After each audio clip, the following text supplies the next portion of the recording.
the holidays and we've got events coming up and stuff that we organise, we've had to try and squeeze more in. But can't remember the last time we did any. No, we did. Well, it was a few weeks ago. I forget how it was because we're always about 4 weeks behind on podcasts. And we brought Trump in, was it? Was the I was going to mention somebody else on the wall there, but I won't. I'll not say anything. You'll know what I'm talking about. But yeah, 4 a month. 4 a month, release 1 a week. Yeah. Okay. So we came out the blocks in January, but we had enough in the tank to kind of keep it going for 6 weeks or something. Okay. Yeah, and then we launched in Feb, wasn't it, with Sai? But you're a founding member of the podcast. You are, yeah. Because we need to talk. We need to talk about Gordon, right? Right, okay. And we have the creator of Gordon, the bench, sitting having a chat, and we've kind of half talked about this, Keith, haven't we? But we haven't really fully talked about it. Do you realise how much of an icon it's become? So seriously, my cousin came into here. We had a market here a couple of weeks ago, and she's a big fan, Stacey. And she came in and she went, "Oh, look, it's Gordon." Well, it's just a bit of serendipity with it, really. I mean, it's the curve of the word, wasn't it? It and was. Then when immediately I put the legs on, I thought that just looks just like a dog. And then when you came into the workshop and saw it, and then you liked it, and then it was me. He said, "You know what? It looks like a dog." He said, "Oh, I'm glad you said that." So, well, that's the thing. You sent me a picture, very simple dog, and I was like, "I don't want to offend you." I'm like, "Going, that looks like a little dog," and then you said it. I'm like, "Great, now I can see it." Yeah. No, it's great. It looks like a little dog, but it really it's does. got some character to it, I'm and we just love pleased it. You haven't painted any eyes on it. Or No, anything like that well, yet, we have just a couple of ears on the top. Eyes on it now and again. Once we did dress it up with a scarf and boots, and a hat. Good, it actually did. It kind of really worked well. You got a Christmas jumper for it, have you? It was this alpine look. Something like that, yeah. But we just warn people it's kind of, just don't rub his belly because he's not sanded underneath. So you might get a spell. You might get a spell. But yeah, it was one of those things that it's a great. I love it because it's an unusual shape. We've been talking about, can we make them into charcuterie boards? No, that's exactly what I was just going to say. Yeah. Because they're perfect height. Yeah. So you're sitting in a pub or a bar or a restaurant. Someone brings like the old-fashioned cheese trolleys that you used to have, or dessert trolleys. Yeah. Just bring it over. There you go. Selection on there. Stick some slots in for like cheese knives and stuff like that. I think just it. Little chutney dishes. I think you could do something with that. But so we just want 3,000 more, please. If or about that kind of size. I mean, how much cheese do you want? Yeah. But I think to do it justice, right, I really want you to explain the whole what's the connection, because I keep saying there's a real personal and intimate connection, but there's a funny end to what Gordon is and where Gordon's come from. Do you know what I mean? So you've got a poignant story about how did Gordon come about. I've tried to explain it quite a number of times on here. To lots of people. I think I've done it justice, but I really want you to just tell the story about what you're working on at the minute and how Gordon came about. Okay, so the current commission that I'm working on is the commission which represents and celebrates Marianne Matcham. And she was born into slavery in 1801 in Virginia, in America. And the reason why she's being celebrated in North Shields is that she managed to escape, stowed away, and eventually came into North Shields on Christmas Day, 1831. That was a Christmas Day. Christmas Day, yeah, absolutely. Wow. I have an image of her coming into the Fish Quay, coming through the Tyne. Unfortunately, that didn't actually happen. She actually came into Hull, and came by carriage from Hull through York and then up into Newcastle. And she was given sanctuary by the Spence family, who were a Quaker family. I mean, a very well-known family in North Shields. You've got John Spence High School, all this, so the Spence family would have been founders of that particular school, etc. So they were a well-known family, a Quaker family, and they were abolitionists. And they offered sanctuary to Marianne and enabled her to establish her life in North Shields, where she lived for the remaining 60 years of her life. And incredibly, so she lived into her 90s, which is amazing for the time and considering where she came from.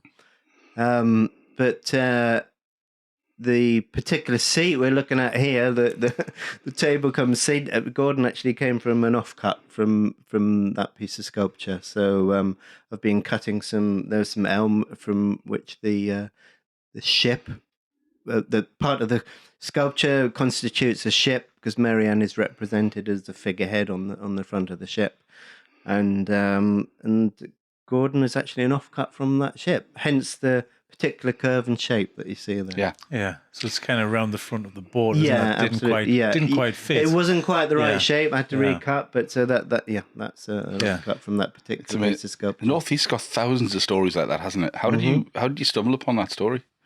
What was your process? It's a story which has been highlighted by the Lowlights Museum. There are some people down at the Lowlights Museum who've done a lot of research into North Shields history, obviously, and into the heritage of slavery connected with North Shields, and looking in particular at the connection which we have through Marianne Matcham, and they've told her story and represent her story, and you can see images of an image of Marianne Matcham and read about her in the museum. So it's kind of a story which has been known. They've given there's been a talk on Marianne, etc. And so it was something which, for those who take an interest in local history, then it is something that people are familiar with.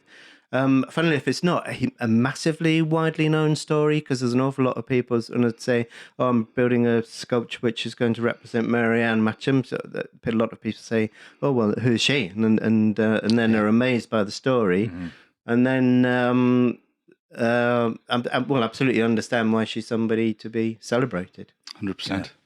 Yeah. And for the past year, I've been filming you creating this from the start. From the beginning of the project right through to now where it's being cast in bronze. From the very beginning, from cutting that first piece of wood, I've got footage of Keith through the whole stages of creating this sculpture.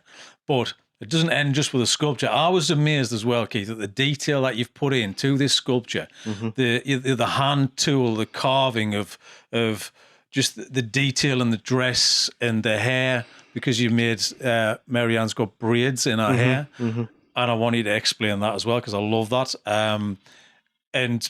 But that doesn't end there. It's been cast in bronze, and we filmed a few weeks ago of the head being cast in bronze. So it's getting to the final stages, and then it's got a plinth overlooking the Tyne, overlooking the harbour mouth. Yeah, at the top of the steps. That's not whereabouts is it going to be? You know where the salt market is? Yeah. The top of the steps. Those is a concrete plinth. Yes. That's where it's going. The top the of new there. walkway, which leads up from the quayside. Yeah, the one that the top. zigzags up. Yeah. That's it. Yeah, okay. Yeah. So there's a concrete plinth sitting, and people have been doing selfies on this plinth. Yeah. But Marianne's, that's our final home, our final resting place is going to be there. So, is there a big reveal date? There will be. I mean, because it's in process of being cast at the minute, where the target is for a finish at the end of August. So I would imagine an opening at some time in September, but that hasn't actually been fixed yet. It's one of these things whereby you don't want to put the arrangements for an opening in place before you're absolutely certain that the sculpture is going to be finished. And there are certain unpredictables which can always come into play when you're going through a process like the bronze casting. There are unpredictables which came into play when I was carving the pattern, so it's actually taken a little longer than perhaps first being predicted, but always best to wait until you're absolutely certain before committing. It's just the sheer scale of everything. You building it was like a trussel kind of, so you can pull on the trains. What's it called? Like a frame? Yeah, but the gantry, I mean. The gantry together, but that's just so you can manage all the weights which are involved in the workshop. But it's something you don't think about until you see it and the size and the scale of the thing. And then loading the thing in the van. Yeah, to get it down. It's just every single thing is there's this. It's always a job, isn't it? Everything's an unknown. But it's an nothing's quite straight. Next thing Nothing is ever quite straightforward, apart from anything else. Finding the sculpture wouldn't fit in the van. That wasn't very good. Hold on a minute. So they can put it in sideways. And Dan was there to film the whole lot. I felt film the whole lot. So there's a lot. Chuffed about that, of course. There's a lot of pressure. I've got Keith on film, but you handled it really well because it was a proper problem solving. Just an episode of problem solving, and I was thinking, I was even throwing my hat in the ring. I'm like going, guys, what about? Because when you just see something, around the house, if you just turn it that way, if you take the feet off, and then you turn it that way, because we had to lift it up on it was on forklift, but because it's kind of angled, tilted forward naturally. Then the weight, and it was all of that, the weight distribution and things like that. So it was just a difficult thing, but we managed. You got it in, and it was like just inches. It was like it's like your ship coming into this, just against the side. It was almost like that, the creak of the wood going in. But I'm like, it's fantastic. And then seeing the guys down doing the bronze, he's like, right, Dan, are you ready? Because you only get one take on this thing. It's hot, molten kind of stuff. We pour it in. You're done. That's it. Yeah. And then it's the weight and the anticipation, and then it's the hammering to get the cast off to reveal the bronze. And the detail from it is beautiful. Got a lovely shot of the head looking down, and you can see all the detail of the actual wood carving in the bronze itself. Why did you choose bronze? I'm being a novice in your process here. So, well, when I was originally tendering for the work, I felt that this was something which should be a permanent piece, and that I've done an awful lot of work over the 40 plus more years of creating sculpture through my career, and an awful lot of that work has been in timber, and obviously timber has a given life. If it's out, so in an outdoor environment, it will decay, will deteriorate. And I wanted to create something which was figurative, something which represented Marianne in a very clear, very easily understood, very communicable way. And as I say, something which would actually last. So that it was myself who proposed that it be cast in a metal originally. The original thinking was maybe cast iron, but the technicalities of that wouldn't be impossible. I was thinking in terms of relating it to the kind of industry of the area, etc. But bronze proved to be the best option. But it gives it a permanence that other materials don't have. Yeah. Because it kind of weathers well, doesn't it? It weathers very well. It has a permanence, and also you can capture the absolute finest detail in bronze that you maybe can't necessarily capture in other materials. And there's no way I would have gone down the road of something like resin. I mean, this really had to be done with respect and the dignity that a material such as bronze lends to the whole piece. Because you changed a few things as you were going through it as well, and I want to pick up on the braids, which I mentioned before, because this fascinated me, the reason why people would wear braids. So in terms of representing Marianne, the only picture that we have of her is a picture which was taken, I would imagine, around the 1850s, at the time, very early photography. And she's sitting in a studio, and she's dressed in Quaker costume, so Quaker clothes, so a long black dress with the white ruffs, etc. And with a white hat, she's got the kind of Quaker hat. And when I first approached this work, it's a question as to whether to represent her within those clothes which she was wearing at that particular time.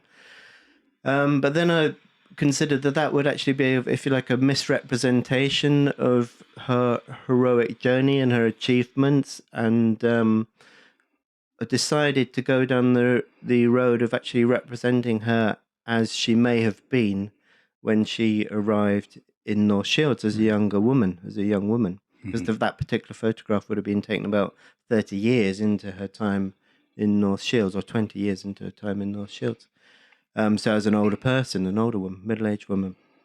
So I decided to represent her as she would have been, as I say, and dress her in the kinds of clothes that she may well have worn at that time. And then there was a big question of how to represent her hair, because obviously in Black culture, hair is extremely important in terms of identity. And I felt that it's highly likely that she may have arrived with, say, unkempt hair. But in terms of representing that, it was not apparent to me that it would give her the power and dignity that I wish to imbue her with, which would be a true representation of her courage and her journey, the decisions that she made in her life. So I went down the road of actually researching hairstyles and hair patterns that may have existed at that time, would have existed at that time. And obviously braids have existed within Black culture for centuries. So I chose a particular hair design that she may have worn, which is a tightly braided head with a braided bun at the back. There are a couple of incidents, there are a couple of incidents that occurred to me in terms of the research. One of them was coming across an image of a braid which had belonged to a slave who had been buried on St. Helena. A researcher went out to St. Helena to safeguard the heritage of the island, overseeing the creation of a new airport. And so there's some excavation there. She's an American researcher. And actually transformed her life, because she came to be somebody who had campaigned for the protection of slave graves. During the process of the excavation for the airport or the runway at St. Helena, slave graves were actually discovered. And these would have been slaves from, ironically enough, slaves which were freed by the British Navy from Spanish shipping. And then taken to St. Helena, where they didn't have a safe, protected life. I mean, really, they were kind of abandoned on St. Helena.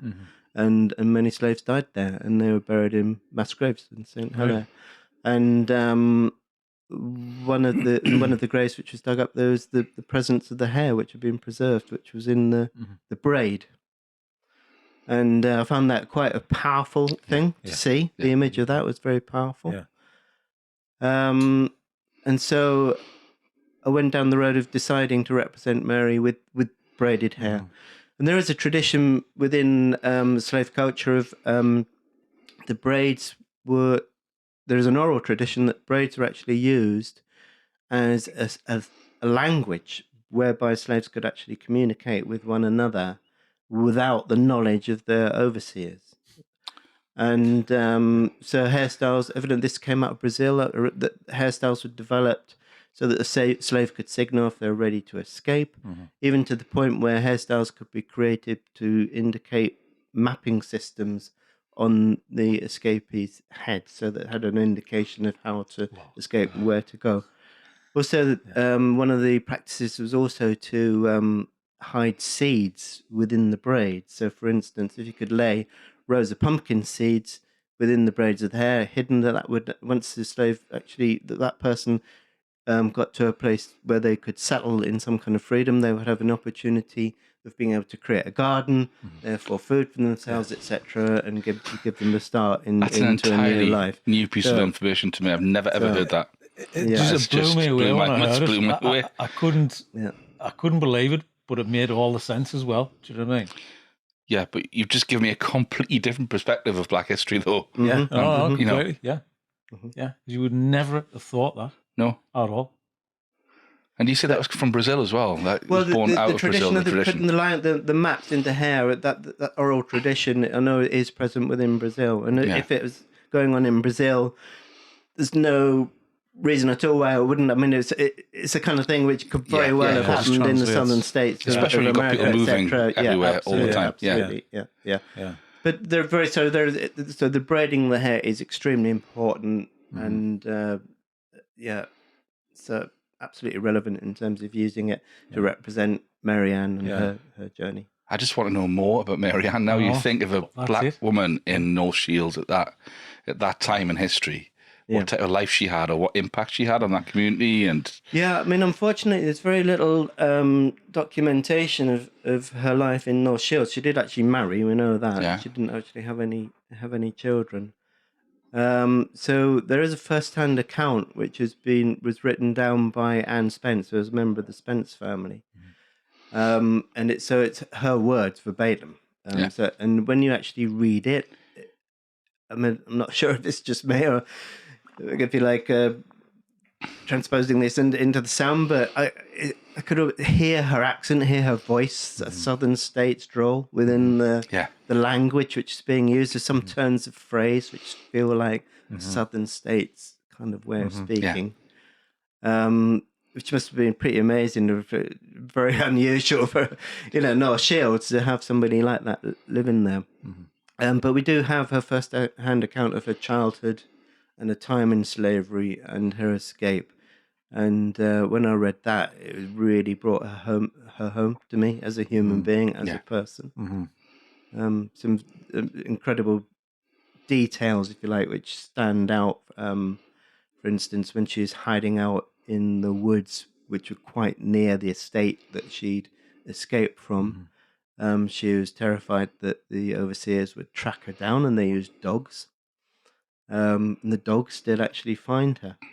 But she had actually been kind to those dogs and befriended them during a time in slavery, and she had fed the dogs and petted them, so made friends with them. And so the dogs didn't give her away. They actually just lay down next to her where she could stroke them, and then they went off again. And so the dogs did not alert the overseers as to her presence because she'd already befriended those dogs. Yeah. And then it's hiding in the hull of a boat as well. Is that right? Yeah. When she stowed away, she actually had a friend who was connected with the if you like, what's known as the railroad or the escape network within the Southern States, and her friend was aware of a first officer on a boat on one of the traders which would come into the Southern States and go across to Europe. And she was given passage or smuggled onto that ship by the first mate and hidden in the hold. For how long? That's not specific. However long it takes for a sailing trader to get it's a long time. It's a long time. A couple of months, weeks. So even that, to endure all of that. Yeah. So what are you running from? It must be so bad because you're liking it to immigration now, and how people are trying to escape a bad place. Yeah. You need something really bad to be running away from that. Yeah. I mean, the brutality is appalling. I mean, so she bore scars on her body for the rest of her life, for her whole life, from the beatings and whippings that she actually received. She refers to a time when she's being whipped and a chunk of flesh was taken out of her arm by the whip. The last straw, as it were, when she decided to actually risk death and extreme punishment. She'd rather go through that than face another day.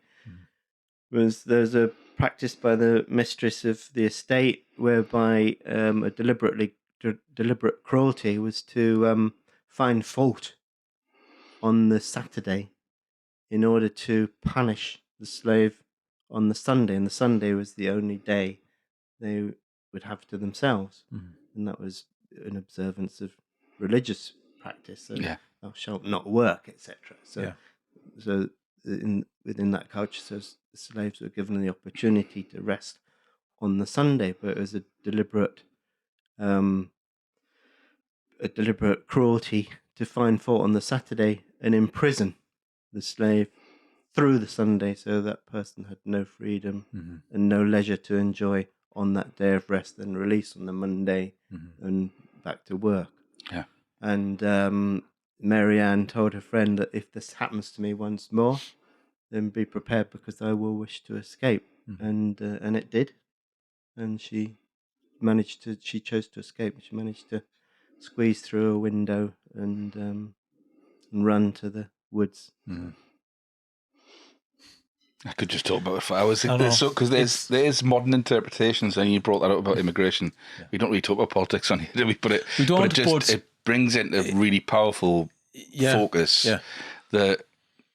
the levels of risk that people are willing to take when they're in such extreme situations. Yeah. And people wouldn't do that if they were just running away. You know, you talk about people coming to the UK or whatever. You have to be in a high-risk situation and in very, very extreme conditions to risk your entire family, or to risk all your life, foundations or you risk have your in your child. life I mean, absolutely, completely. it's a choice. I'd rather die than face another day of this. 100%. But it's that, and that's the last straw, isn't it? Yeah. Risking death, just to get away from what you're suffering from at the time. Yeah. I mean, so Mary Ann was an asylum seeker in 1801. She was seeking asylum from the absolutely appalling persecution that she suffered in South America at that time. She managed to escape and was given asylum by Quaker family, the Spences, who were abolitionists and wanted to protect her and look after her. Yeah. It's an emotional conversation for me, that, because you just think even as a region, we're looked at as a place of sanctuary in many ways. You know, even you go to Durham Cathedral and you've got the sanctuary knocker and all that. And the Sunderland, it's a sanctuary knocker. You've got Sunderland as classed as a city of sanctuary. But you've got that juxtaposition of all the things around that, and the jarring and the not being as collegiate as people need to be, and it just, it's very emotional. It's very emotional, and I think there's an awful lot of fear now, isn't there? There's a lot of fear being generated, and fear of difference, fear of strangers, and I think it's really, really important to live a life whereby one is kind in kindness and in generosity, and offering oneself for the protection and benefit of others. I think what actually defines human beings is the ability to be kind. And if we don't live in kindness, then we're lost. I mean, that for me, that's important for Keith to talk about that, because it is.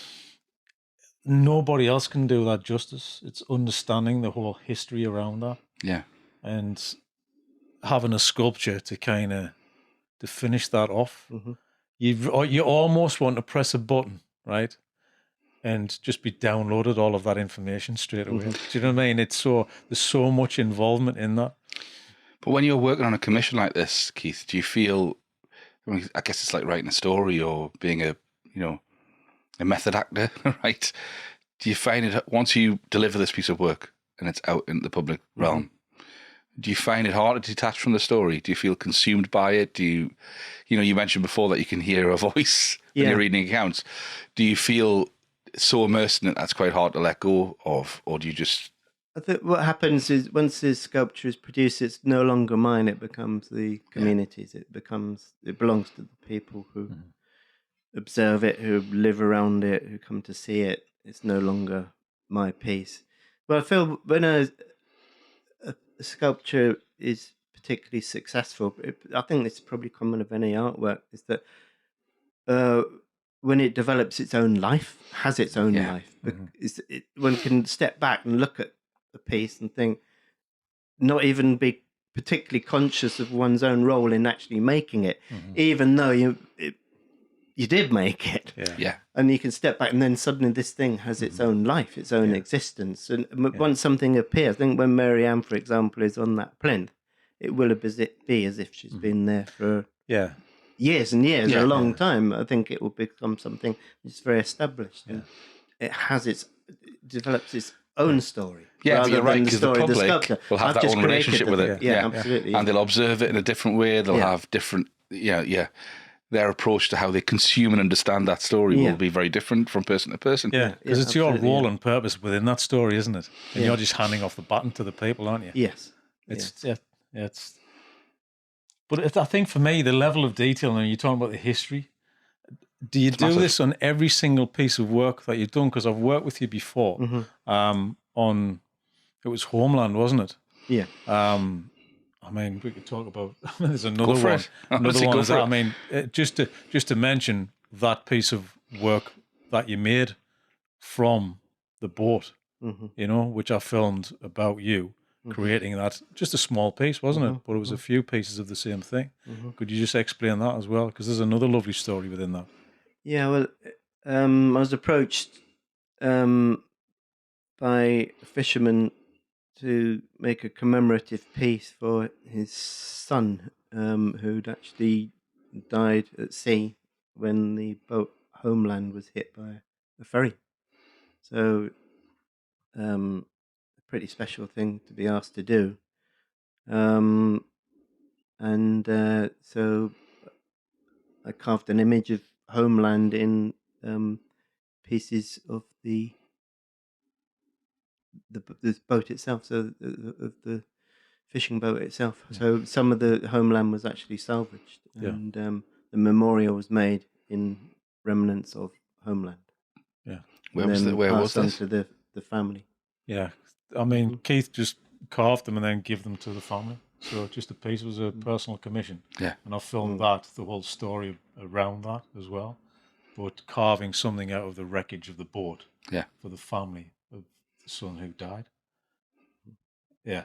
Yeah. It's just for me, it's the story within the art piece. Yeah, but exactly though. But that history's in that piece of before you've even touched it. You know, there's a history in that piece of material that you've then developed further.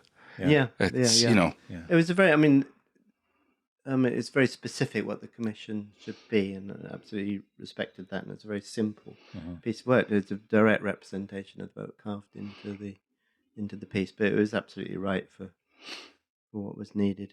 Yeah. Do you find? I mean, it must be not every piece is like that, but no, something that's brought to the table, Keith. It's one of those things that if it was me, Dan, could you make a film about this? I'd be like, of course I will. There's no question about it, because that's what we're here to do, isn't it? To create something and to do it justice, because that's what you set out to do, is to do the best you can for the story. Yeah. Does that happen often, Keith? Because you've just told us two lovely, poignant stories. Yeah, I mean, it's not every piece of work is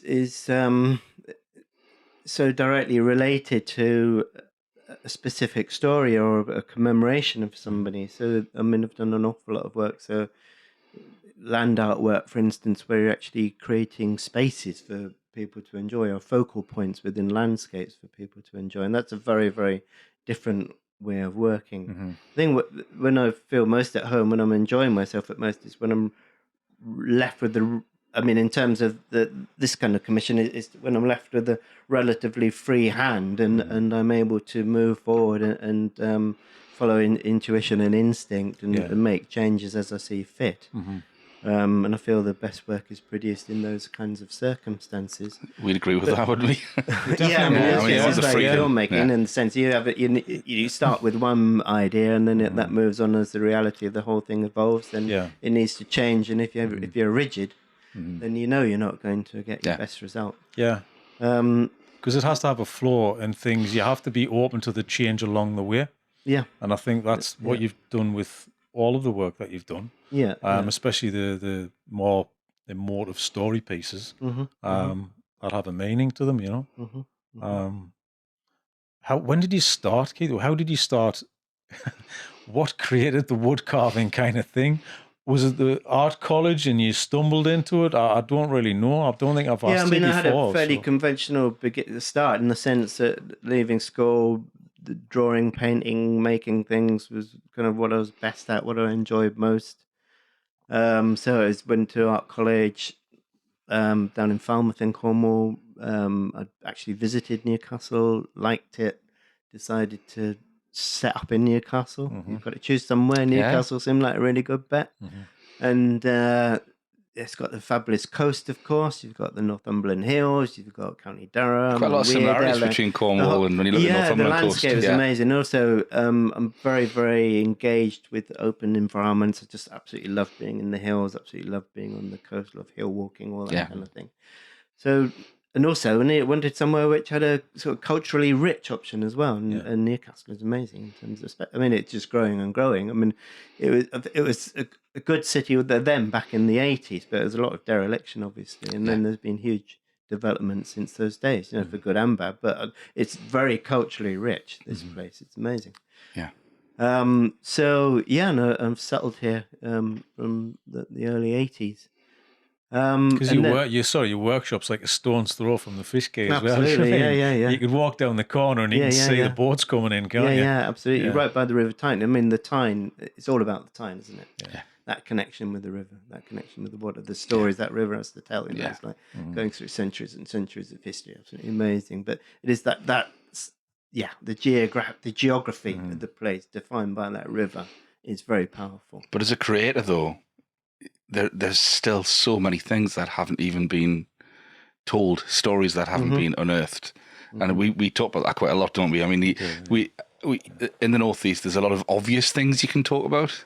So our approach to history here, I don't think has been nuanced enough to arrive upon stories like Mary Ann's, and there's so many things at that. But you're right, a lot of it runs along the river, and how active that place has been for centuries. Yeah, absolutely. Yeah. So kind of starting out, how did you start out? Did you start out as a wood carving artist? Is that what you classify one of the, yourself as? yourself, the great problem is how do you support yourself? How do you make a living? It's like I knew I wanted to create, I wanted to make, I wanted, a certain way of living and how to do that. And so like a lot of people, I just started in working on schools projects and things like that. And so where you're actually taking your knowledge to other people and some form of education or teaching, whatever it might be. And during the 80s, there was a kind of movement which went on through the 90s of residencies and artist appointments in schools and all that kind of thing. So I started out doing that kind of work. And then I became relatively well known for my figurative work, because I was teaching wood carving, and I got a commission at the Rising Sun Countryside Centre, which a lot of people here are familiar with, which was a very, very figurative, huge, long panel mural type piece, which represented the development of the Rising Sun Countryside Centre. So opportunities and commissions moved on from there, and then it grew to a point whereby I'd established enough work of my own where I was getting commissioned for those pieces in their own right, rather than a necessary association with a particular school's project. It's really just feeling your way forward and keeping yourself open to opportunity. That's the key, making sure you're always open to those opportunities and putting yourself out there, and then taking those opportunities as they arise. Yeah. Are there any specific sort of topics or stories that you gravitate towards? Or are you just completely open-minded all the time? It's quite a big question. Because I do love being outside, that connection with nature, that connection with the natural environment. A lot of my work has gravitated towards that, so commissions in country parks, that kind of place. And the focus of what I attempt to try and do is to where I'm given a particular space. They're often, if you like, destination points or gateways. Often, so it's like an entrance to a park, or maybe a particular space where visitors gravitate towards, and creating that destination point within a walk, for example. And my focus within that has always been to create a piece which absolutely fits within that landscape, feels natural to that landscape. It isn't, say, like it's not something extreme like putting a pink cube in the middle of a green field or something. So I'm not particularly interested in those sort of shock kind of challenges, as it were. So I'm trying to make something that absolutely integrates into that landscape, but also enhances the individual's experience of play. So it creates an absolute a focus within that. And I see it as to create a successful piece, as I was referring to before, that piece needs to develop a life of its own. And where a successful piece is the piece for me which offers the people who see it, who walk in that space, some kind of transcendence. Yeah. Which doesn't always happen, but it's whereby someone can grow beyond themselves or find something, a discovery for themselves, which they would not have been able to find otherwise. So where the work offers a transcendence. Yeah. And I think that's probably true of any creator or artist, that what the ultimate aim is to try and create a piece of work which will offer windows to people, that form of transcendence for themselves. Yeah. Yeah, because you're connecting with people without having to communicate with people. Yeah. Communication is through the piece of work. Yeah, absolutely. You know? So you're in a landscape, and then the particular piece is contributing to that person's experience of that landscape by creating a point of focus and transcendence within that space. Keith, That's the ideal.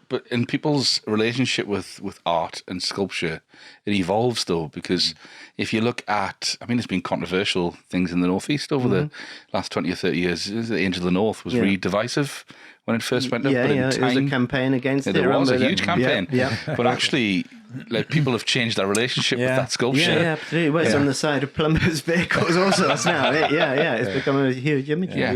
But it's like a sign of like, I'm nearly home for some people as well. This is like an iconic place and spot. It is a powerful piece. I can remember when my daughter was about 2 years old. I think she came past that piece on the train. Yeah. Was dead excited by it, and then when she ran into the house, because I was at home at the time, and then she jumped on a chair and said, "Look!" and she held her arms out, imitating the shape of the angel. So it is a significant piece and important to a lot of people. Well, that's the thing, and she's grown up with that memory as well, so it means something completely different as somebody who goes, "Well, that's a blot in the landscape." Do you know what I mean? Yeah. It's a completely different mindset, isn't it? But it's still a relationship. Mindset. That's the thing. It is. It doesn't need to be a positive relationship. It doesn't to be a relationship. It still makes people look at the world in a different way. Yeah. I think it creates identity, doesn't it, as well? So it's become, it's a symbol of identity for the place, which people now associate themselves with. Yeah. It's something distinct. It is, but it's such a big piece, and the decision to kind of actually go ahead with it, that's quite an important one if you think it's going to be there for hundreds of years. Yeah, it's very courageous. A very courageous decision, politically speaking, but it worked. Yeah, no, I think it kind of did in the long run, didn't it? Yeah. I'm sorry, I want to keep going. No, I'm kind of. Who do you gravitate? Work-wise, other artists, sculptures that you've come across in your lifetime, traveling, whatever. What have been the most standout things that you've come across? So I admire work from all kinds of periods and of all kinds. So, for example, I was in Amsterdam just a short time ago, and there's a piece by a sculptor called Richard Serra, which is he's an American abstractionist, and creates huge steel abstract pieces, which I find very powerful. And there's one in the main sort of museum quarter, the museum square in Amsterdam, just behind the Rijksmuseum. But then one of the most powerful experiences I've ever had was when I visited Florence. And recently, I've just come back from Florence this week. Come back. So, I should have gone to Florence years ago. Here I'm a professional sculptor, and then it was only about a year ago that I actually went to Florence, which is crazy, really. Yeah. And then you've got these absolutely stunning Michelangelos there, and then seeing David for real. Yeah. I was absolutely wiped out. Couldn't speak. Just for scale. 20 minutes. Really couldn't. It was surrounded by people, but it's so huge. The statue, the piece is way above the crowds, as it were. I couldn't speak for 20 minutes, and I suddenly saw it. And I was very familiar with images of the piece, And yeah, then when you look at reproductions, think, oh yeah, that's good. Oh yeah, and then you're told it's an absolutely iconic piece of like world heritage, like, incredible achievement, human achievement, and that is just absorbed cerebrally and as an intellectual idea. But when I was actually stood in front of the piece, it hit me emotionally in a way I really hadn't expected, and I felt I absolutely got it. And I mean, I could talk about I could talk about this for a little while if you like. But, go for it. But one of the things that really struck me was when you see the image of David, you think that David is standing in a relaxed position. You know, he's got a sling over his back, he's got a stone in his hand, and he looks relaxed.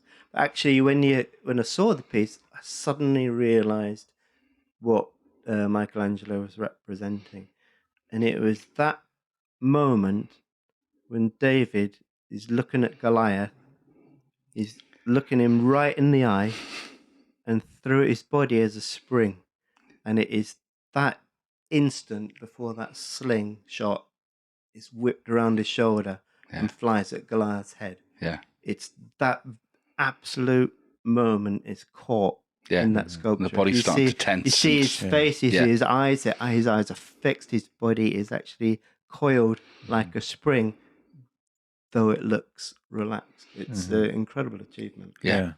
So being told one thing and seeing images, but seeing it in the flesh, completely changed your mind about what that actually was. Yeah, to actually be able to capture that moment in a piece of stone is pretty amazing. Yeah, but that came across when you stood there in your mind, and that's what you were thinking. That's what I like about it. It's your own individual thought, and that changed, that kind of shifted that. Was it that you mentioned to me that changed your idea about how you approached Mary Ann's? Yeah, I mean, it's. I mean, it seems so obvious now, but at the time, the original design for the way in which Mary Ann was represented was much stiffer than it is now. I mean, in the sense that the original design represented her breaking the chains, but the form of it was fairly rigid in that she is represented as a figurehead on the prow of a ship. I mean, there's a magic realism in this, in the sense that she's not represented in the manner of a figurehead with that kind of stylistic ways in which figureheads are carved. She's represented as a real person on the front of that ship. But the way in which I'd designed the body is whereby she's breaking chains. So her hands, her elbows, and her head made it, if you like, a triangle on the top of the vertical. It's the vertical of her body, and then the triangle created by her elbows and head.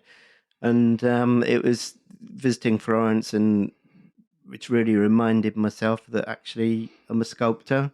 Get on with the bloody job, do it properly, you know. And I was thinking, I can make this moment within the representation of Mary Ann so much more powerful.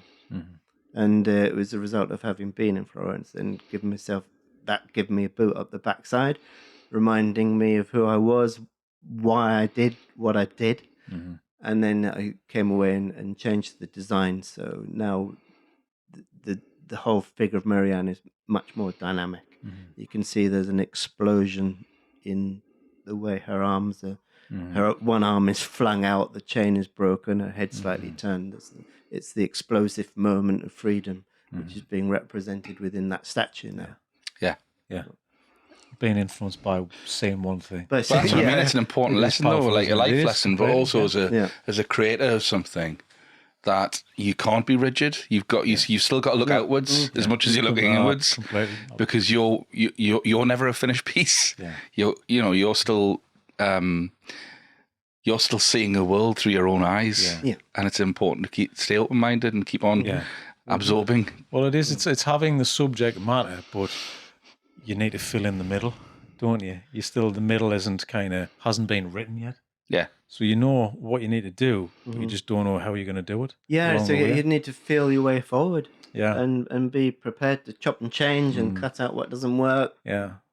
Put in what does, and respond to mistakes as well. Respond to accidents as they occur. Say, actually, this looks much better than my original plan, for example, and just keep open minded with these things. Yeah, but I think there's a freedom in being open minded as well, because I think if you stick to your guns and you're so rigid too much, I think you the stress stops the creation. Do you know what I mean? It stops you kind of evolving into something else. Well, it's not really being that creative, is it? If you just create a drawing and then just go to a client, say this is it, and then go away and reproduce it, really you could have given that to anybody. Yeah. I mean, you've lost the creative process. At that point. Yeah. So it's really important to maintain the language of it as one progresses through the work. I completely agree. It's when you're filming something, you go, right, we're going to go and do this action because there's a thing happening, and when you're capturing things, you go, actually, things just kind of come at you, and you have a different. That's different. I wouldn't have thought about it that way, and then that kind of builds the structure to when you actually do sit down on the edit. You can change it completely. You can change the whole feel and the whole atmosphere to it.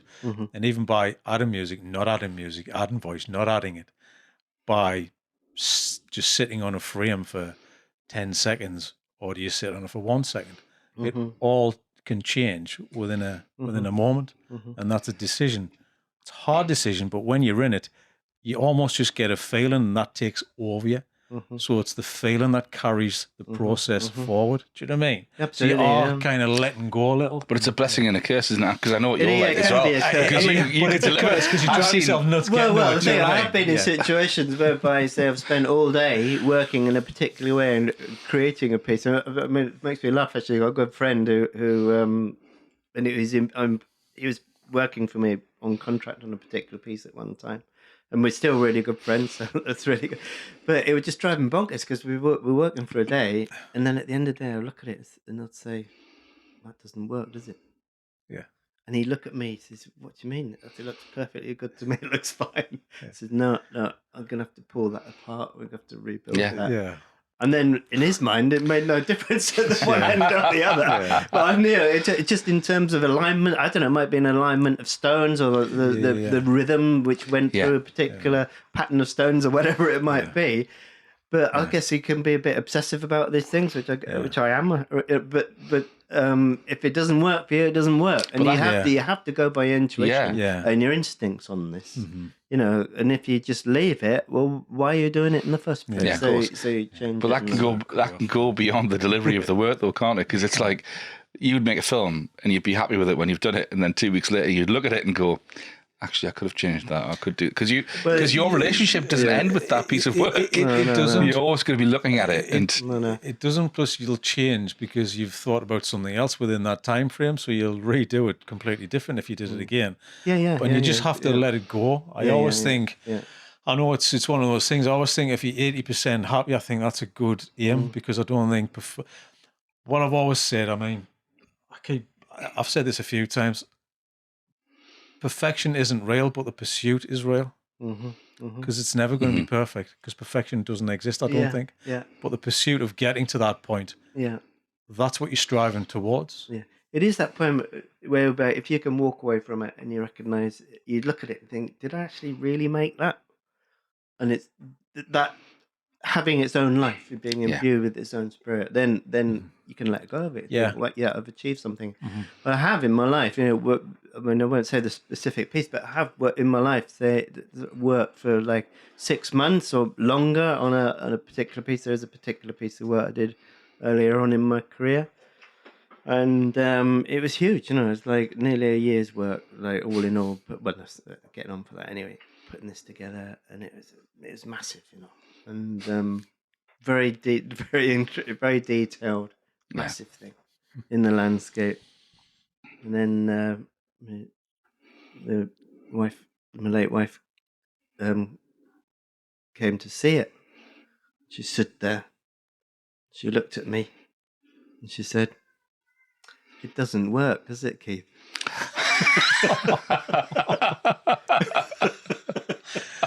Oh no! I tell you what, I mean, I was kind of furious, but in my heart, I knew she was absolutely you'd had right. those words One of the in your head reasons already. for I was so cross was because I knew she was right. That's it, If I knew in my heart that actually she didn't get it, she was wrong, then I wouldn't have been cross. But I was cross because she was absolutely right. Yeah. And so, not an awful lot of people do enjoy that piece of work. Don't get me wrong; it is enjoyed, and the environment that it's in, it's a sort of destination piece, all this kind of thing. But I suppose that Janice was sharing. Well, I know she was sharing the same kinds of values in terms of where one can go creatively, and she understood artwork, and she was able to turn to me and say, "It doesn't work, does it?" Yeah. So that But I think there's something in the she knows you anyway, and she's probably known you the mood and atmosphere that you're giving off around the place is going, I don't think something's quite. Keith's not happy about something. Yeah. I'm praising it out, I tell you. Yeah. Fantastic. Yeah. So that's brilliant. I mean, you could talk all day. You could. It's give me a completely different view of this thing. But that's what I wanted to do, is to talk about this elevated. Because it's just, it's hard to explain. And then we just go, we've made a joke out of this bench, but I like the fact that there's a poignant story and then we have the humour as well, because I think that's humanity. I think that's what we are. And we've got to celebrate the light and the dark, and we try and do that as well. So Sting should be honoured, really, that we've named it after him. Yeah. Shouldn't he? Yes. I mean, at the end of the day, come on. Yeah. Really? Yeah. The story. It wasn't that much of a throwaway thing, but it was. Yeah. Brilliant. Flying. I know. Good. Should we go I to could the talk menu? Keith for I know, the whole day. That's the thing, because I've known Keith for a few years on and off, but I've never got to really sit down and understand, who you are a little bit more and talk a bit more in depth. I mean, we've got Sunday coming up. That's an exciting thing, so that should be fun. Yep. I mean, by the time this comes out, it'll have happened. So, It would have happened, But I don't want to say anything. I don't want to jinx it. Do you know what I mean? Because, the pressure is on. Never mind. But I think, should we go to the menu? Yes, let's go to the menu. Questions. All right, okay. So we're going to completely transform you from the world that you've just been talking about into the land of tomfoolery. Yeah. So, Well, I thought we'd already been there. We haven't even started. So the idea is you just pick anything from the menu. We're going to do the Greg's order last, because we're still trying to get Greg's on board. Hi, Greg. And like a good sculptor, they're all to be interpreted. Yeah. As Hannah would say, hi, Greg. So Fantastic. So you wanted me to choose what? Anything on there, it's sort of a menu. So if you're going to sit down and choose something from a menu, imagine in the cafe and you go, oh, let's start with starters. I'll pick something from the starters menu. Just think of them as topics. Yeah, just kind of loosely. Keep your creative mind open and fluid. Yeah. So curry versus great. Great. It's got to be curry, hasn't it? Well, I'll just grab that back off you, because this is nuanced. So this is your per podcast quote. Podcast quote. It's a chip-based question. So chip-based question. So, fish and chips, curry or gravy? I wouldn't have either on fish and chips. All right, okay. Oh, you've added fish. Oh, man, I might have. I have enjoyed. I've got to say curry sauce and chips before, but that's got to be vinegar, isn't it? Salt as well. Salt and vinegar, surely. And gravy? No. I wouldn't. I definitely wouldn't go gravy or fish and chips. Gravy and fish and chips. I do take a lot of curry sauce. I would, but I mean, you could have it sort of on the side, so you can dip the chip. Isn't it? Yeah, I would have said. Yeah. I mean, live in North Shields, it's like the centre of this fish and chip, centre of the universe. Yeah. I mean, it is, absolutely. You're pouring gravy all over your battered fish. It's disgusting, isn't it? It's a crime. But it's one of those things that I think it's the place you're going to have it. It's how you're eating it. Are you sitting on your knee at a bench overlooking the sea? Are you sitting at home on a table? Are you in a restaurant? Do you know what I mean? So what's your favourite place to have fish and chips? Probably overlooking the sea, fighting off the seagulls, Fighting off the seagulls, yeah. Which you have to do. You have to. It's their clever little things and their greedy little... I tell you what, as a very quick aside, the seagulls in Italy, they were massive. I mean, like huge, jacked up things. Charcuterie. And pasta, tortellini, because they were really big things, big barrel chests. Honestly, yeah. It's all show. It definitely took your eye out. All right, okay. So, are you having butter on? Are you a butter person on you? Yeah. Okay. Yeah. Are you doing vinegar first? Or are you doing salt first? It's got to be vinegar, isn't it? Yes. It's okay, and then salt line, a bit of salt on the top. Yeah. Because Plenty of vinegar. Plenty of vinegar. Got to cut the grease, you know. Yeah. And you got to cut the grease. What you having? What you drinking with it? So you A tin of Coke, I'm afraid. all right. Okay. Yeah. The real deal, you know, like. But full fat Coke. Full fat. Full fat Coke. Proper Coke. Yeah. Because it's all right. Yeah. Like that Yeah, question. like Full that health, one. Yeah. Full health, man. You know. If you're gonna go in, you go in. You know? You might as well. You might if as you can well. get fish and chips, you know, you've got to go the whole green. Some people have a pot of mushy peas on the side. Are you a mushy pea guy? No, well, a bit. But I always buy the mushy peas, but never eat them. We do the same. We always do the I same. think that happens to a lot of people. Yeah. You Veg look guilt. then you think, your chips are going cold, and then you think, I forgot my mushy peas. Yeah. And then the little pot next to you, Yeah. and then they're cold. I think, nah, I can't be bothered. Yeah, I can. And then it's- you know, I mean, then you they can go in the salvage bin, cold don't they? curry, but cold mushy peas, Yeah, they're cold mushy gone. peas, no. They end up getting a crust on the top, don't they? When Yeah, they they go do. cold, don't they? Yeah. So yeah. The tomato sauce is a must. Yeah. Oh, tomato ketchup as Tomato well. ketchup. Right. You see, So so Heinz, it's got to be Heinz tomato ketchup. It has to be. Got Yeah. to be.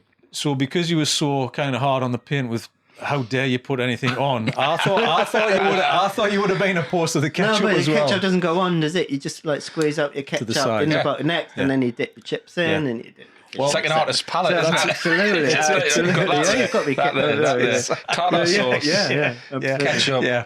Well, I think that's a respectable gentleman's way of doing it. Some people like just squeeze it all over, but No. you want the control of how much you put on. Absolutely. Yeah. I'm on board. Yeah. There's a child screaming outside. I don't know if you can hear that. I don't know, yeah. Let's go for another one, please, Keith. Ketchup. I thought he was going to go against ketchup. No. Greg, Unpredictable. We'll do that one last. So, yeah. Well, It's like Greg's last meal. Is that what you mean? No. It was last meal. The Greg's order is the one we just do at the end. I shouldn't really put it on. I should just take it off. But, Yeah, we'll do that next time. yeah, I know. It's because we wrote this like a year ago or something. So You think it's a year? it's like he's crying because he's had vinegar on his chips or something. He did say. It's gravy on his chips. Bobby! Yeah. What are you thinking, Keith? Anything on there? Anything down in the desserts? Anything in the mains? Anything take your fancy? I know you mentioned last meal. We could go there because I'd love to know what I your mean, it's what your palate is, what your favourite thing is. I mean, when you have a last meal, it might not necessarily be what you would typically gravitate to. Exactly. Yeah. In a restaurant, for example, if I'm out, I love eating Indian food, for example. Oh, okay. or, Same. I'm on board. Yeah. You know, and sort of. That would definitely be one of my last meals, I think. Yeah, Indian. Yeah. yeah, What you having out of absolutely. the Indian then? Yeah. Let's go on this subject. I love it. Okay, well, What you having? I mean, onion bhaji's got to be a starter, isn't it? Are you is this restaurant? You going in? Yeah, 'Cause yeah, restaurant, yeah. restaurant Indian's Restaurant meal. different, like sitting on your knee. Restaurant meal. Do you know what I mean? Well, it's got to be an onion bhaji, isn't it? Like Yeah. really crispy. Yeah, Like, very crispy. It's got to not be too crispy. greasy, Yeah, like yeah. really crispy, light. Okay. Yeah. So you're starting with the It's onion only- bhaji, yeah? That's when you put the yogurt sauce on the yellow sauce. Right. Yeah. You know, Okay. that's Well, the I only time like, it ever gets used. I don't like the mango, but I like the Sit with spice the- is chutney. it sit with the mushy peas? Oh, and obviously, It's an artist So palate. mushy peas. Yeah, just chuck them in a corner. We're done with them. A little paintbrush and like paint it on at the side. Yeah. He gives a merch idea now. Are you doing poppadoms? well, yeah, it's got. I mean, the poppadom starter with the pickles, right? So you always ask. You say then the waiter comes over. He says, "Would you like to keep the pickles?" You say yes, Yeah. and then you never use them again. You just keep them next year. That's Right. generally Well, speaking. I go what for the happens. onion one or a bit of mango So chutney. maybe, with sometimes. when the curry comes, pickles always get left. But then the I was onion gone by the time the bhaji, food comes for us. Like, and then I don't know. It's I just like to try and go for someone I haven't had before often. But then if I'm in the same restaurant, like a local restaurant, Yeah. then it's often like a chana lamb type dish, something like that. Okay. Chana and chickpeas. Yeah. Yeah, it's nice. And then a sag paneer is always a favourite. Same. You know, like the cheese, cheese and spinach type thing. Mushroom pilau, got to be that. Mushroom. Okay. Yeah. Are you going for a naan as well? Takadal. Oh, you can't do without takadal. Takadal's lovely. Yeah. Yep, absolutely. All that's that'll do me. Are you going for a beer with this? Because it tends to go well, doesn't it? Yeah, absolutely. Like a Cobra Cobra, yeah. Cobra is against Kingfisher. Got to go for Cobra, really. Yeah. Okay. Yeah. I think the one thing about an Indian meal, you're very, very hard to push a dessert in at the end. Are you doing a dessert at the end? No. Can't get anything else in. You can't fit it in. Yeah, you get that little It's mint too sweet as well. I mean, in chocolate. terms of the, I do, they're nice, but it's a bit too sweet for me. A lot of Indian desserts are like kulfi or that's gulab right, jamun, which is just like condensed milk and syrup. Yeah. I just think I think something like a scoop of coconut ice cream would just finish it off nicely. You know, it would, but with a mint you kind can of fit chocolate. it in. Maybe shared if you can share it with someone. You know, Yeah, 2 spoons. Yeah. Okay. 2 spoons, please. Yeah. Well, what's your Indian order anyway? I don't think we've gone through this before. It depends. So I love sag paneer, but I do gravitate towards spicier dishes like Ceylon. Yeah. I love anything with that is acidic. Like a Right, vindaloo so like sort of thing, vindaloo with that bit of tang and the lemon and a lot of heat. Yeah. I can't handle too much heat. Are you a spice guy or not? I quite like some heat, but not crazy heat. Yeah, medium. Yeah. I'm a bit spoiled, and I find it difficult because I worked a lot in India, so it's hard to get a replicated version of something. You're chasing the dream, are you? Yeah, I'm chasing it all the time. So in India, if you get butter chicken, it's still quite spicy, and there's a lot of depth of flavour in the gravy. We call it sauce; they call it gravy. But here, it's also quite bland and empty and hollow. But dishes like so that's why I always go for things that are packed with spice and flavour, like loads of coriander and tomato and 17 garlic cloves. Yeah. But I love anything as well, lentil based or chickpea. Yeah. Okay. Yeah. And if I have a tempting to make paneer is very easy to make, Okay. Just do you want to know? Do you want to know how? Yeah, please go on. Go for it. All right, let's say Chris's recipe. You're just curdling milk. So if you Leave take your some full bottle fat on the milk, can either leave it or you can windowsill, boil it. On the doorstep. Yeah, leave it on the door. You haven't seen the amount of spoiled milk that I came home to from holiday. Oh, really? Because we forgot to cancel we get deliveries. Yeah, but A line of 6 bottles that I had to, like a ketchup bottle, had to get the milk out like that.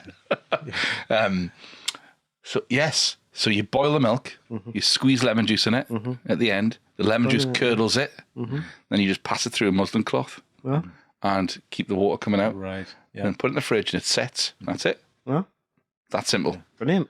Sounds good. I think it's all about preparation, though. It definitely is. Exactly. I'll write it down. We'll just He's like, last something useful. we'll just clip it out and send it over to each other, and you can just rewind it back. The podcast where the recipe comes up on the Titles and like a title's eye at the end of a film. I think if you do any preparation of Indian food at home, it takes, if you're not doing it for like 2 hours, it's not going to taste as good. Oh, no. It has to have that preparation. Yeah, I mean, the last one, when really early days of trying to make a curry, I used to sort of watch my mother make it, and it used to be like getting the curry sauce, like adding a bit of flour, to thicken. I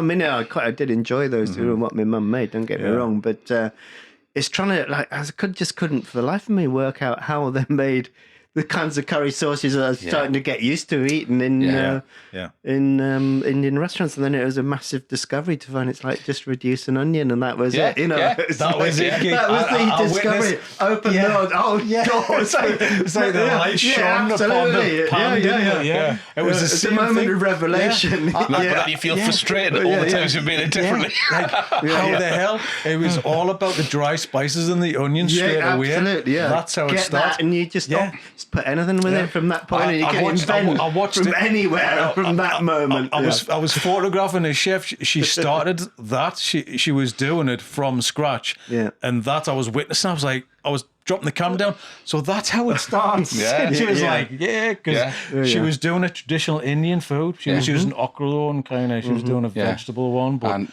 heating the spice up and all that, all and not of just that, chucking it in. Yeah. Yeah, Gotta yeah. have But it. I was Go in the used to hot oil, like, you know, like all that. If your kitchen hasn't got it, in it, do you know what I mean?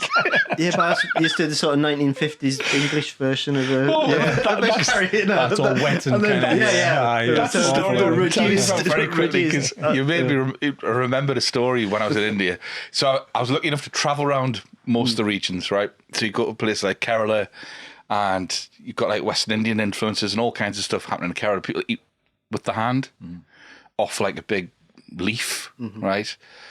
It's all very authentic, lovely food.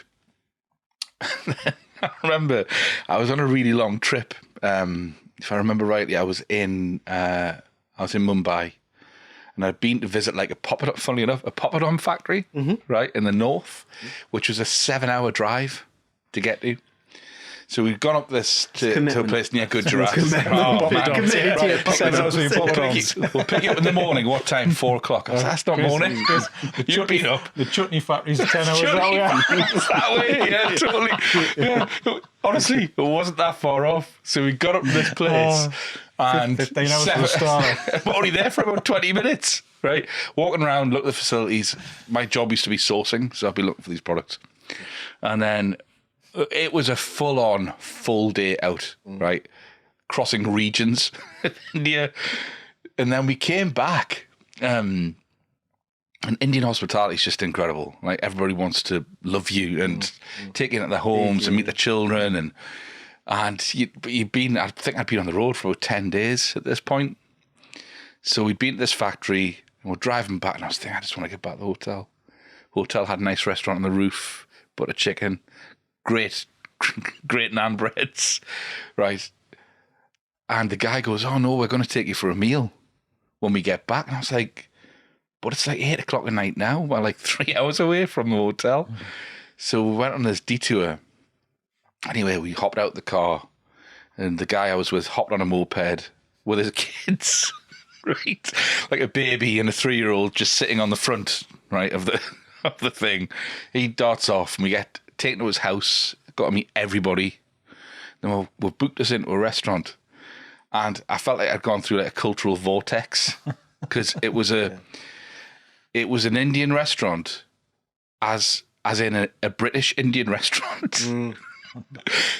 So they'd taken me to a place that they thought would be familiar. And you walked in, it was like a working men's club, right? And they got us a drink, and I kid you not, it was a pint of Foster's. Yeah. There's a football on the telly. It was like a replicated Indian meal on Ocean Road in South Shields. Yeah. I was sitting thinking, what is going on here? What's going on? I'd experienced all these authentic things, and then I got forced through these cultural algorithms into this space that took me completely back to home. Yeah, just open one door, straight to heaven or something. That's right. Oh dear me. Yeah, I'd forgotten about that. Yeah. That's it. I'll take you there Would one have made you day. homesick. Sorry? Would have made you homesick. Oh, it did, yeah. Yeah, Ramsey. That's what he didn't want. Yeah, exactly. Right, last one then. Keith, what's your Greg's order? Vegan sausage roll. Okay. Yeah. That was quick fire, that. Yeah. That was like, you've Absolutely, been it's thinking the- about that. Yeah. I don't need to think. Yeah. Yeah. Oh, many, I do love the studies.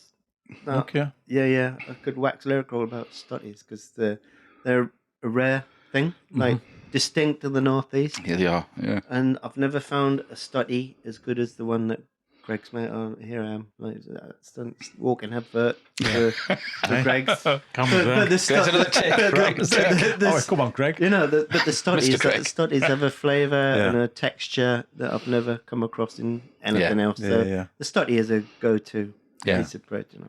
Yeah. You also, it's like a secondary purchase, isn't it? You get your You get your walking sausage food, roll, don't but you get your take little pack of studies. twin pack of studies. Yeah, I want and to go. vegan Yeah, sausage roll. That's Yeah. it. That's me done. because John took a bag of stotties, but it was for his breakfast. He's full English the next day, so he's already got it in mind to use the stotty for his full English, because that's absorbing everything, that thing, you know. It is, and they're amazing when they're toasted as well. Oh, they are. Yeah. You're the first person I've heard say that. But I love them. Well, you lay in and get your stuff because they have to be fresh. So the next day you toast them. But it's the texture of the middle though. they crisp up in a very unique way when you toast them. Yeah. Like a muffin, Dan. Like a muffin. Like a muffin, eh? I don't think there's a ham and peas pudding that should exist outside of the stotty. I think it should always be in the stotty. Yeah. You know, I think it's a classic. Yeah, fair comment. Yeah. All right. Okay. So what you having in your stotty? Are you just a stotty on its own, are you? I like mixing and matching, you know. Stilton. All right. Yeah. He's leveling up the stotty, mate. Gastro stotty. Sliced tomato, Okay. pepper, and Stilton in a stotty is just amazing. Yeah. Are you toasting the stotty first? No, that's in the fresh stotty. That's in the fresh. All right. Okay. Okay, I thought you were going like ciabatta style there. Yeah. I've got like a gastronomic franchise in my mind now. Give it a go. I think it might be all right. That. Yeah. A little grill or something. I love blue cheese. Okay. All right, off to Keith's house. Yeah. I'm going to have plenty of blue cheese on Sunday. It's good for your gut flora as well. You know. Yeah. Sold. I mean, that's why I have it, Keith. You know, Absolutely. Health reasons. Matches your shirt. It matches. Might have to be pocket actually. Shirt. Brilliant, Keith. That's fantastic. Thank you so much. Lovely. I really enjoyed that. Yeah. Thank you very much.